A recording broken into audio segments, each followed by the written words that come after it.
लड्डू गोपाल कथा। लड्डू गोपाल की कथा के अनुसार भक्ति काल में वृंदावन में संत कुंभनदास रहते थे। संत कुंभनदास हर समय भगवान श्री कृष्ण की भक्ति में लीन रहते थे और पूरे नियम से भगवान श्री कृष्ण की सेवा करते थे। वे उन्हें छोड़कर कहीं नहीं जाते थे, ताकि उनकी सेवा में कोई विघ्न न हो। एक दिन वृंदावन में ही एक जगह उनके लिए भागवत कथा करने का न्योता आया। पहले तो उन्होंने मना कर दिया, लेकिन लोगों के जोर देने पर वे कथा कहने के लिए तैयार हो गए।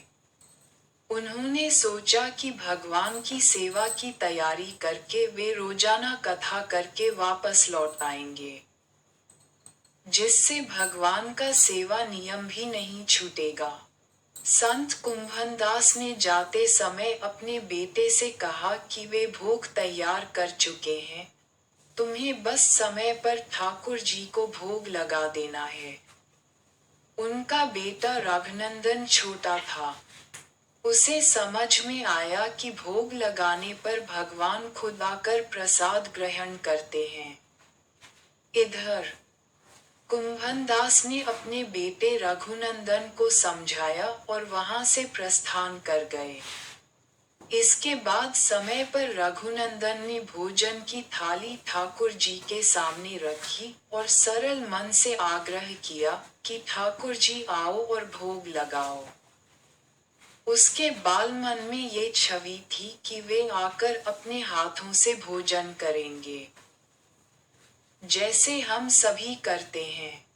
उसने बार बार ठाकुर जी से आग्रह किया, लेकिन भोजन तो वैसे का वैसे ही रखा रहा। अब रघुनंदन उदास हो गया और रोते हुए पुकारा कि ठाकुर जी आओ और भोग लगाओ। जिसके बाद ठाकुर जी ने एक बालक का रूप धारण किया और भोजन करने बैठ गए। इससे रघुनंदन बहुत प्रसन्न हुआ। रात को जब कुंभनदास जी ने लौटकर पूछा, बेटा, तुमने ठाकुर जी को भोग लगाया था? रघुनंदन ने कहा, हाँ। उन्होंने प्रसाद मांगा तो पुत्र ने कहा कि ठाकुर जी ने सारा भोजन खा लिया। उन्होंने सोचा कि बच्चे को भूख लगी होगी तो सारा भोजन उसने ही खा लिया होगा। अब तो ये रोज का नियम हो गया कि कुंभनदास जी भोजन की थाली लगाकर जाते और रघुनंदन ठाकुर जी को भोग लगाते, और जब वे वापस लौटकर प्रसाद मांगते तो एक ही जवाब मिलता कि ठाकुर जी ने सारा भोजन खा लिया। कुंभनदास जी को अब लगने लगा कि बेटा झूठ बोलने लगा है। इसका पता लगाने के लिए संत कुंभनदास ने एक दिन लड्डू बनाकर थाली में सजा दिए और छिपकर देखने लगे कि बच्चा क्या करता है। रघुनंदन ने रोज की तरह ही ठाकुर जी को पुकारा तो ठाकुर जी बालक के रूप में प्रकट हो गए और लड्डू खाने लगे। ये देखकर कुंभनदास जी दौड़ते हुए आए और प्रभु के चरणों में गिरकर विनती करने लगे।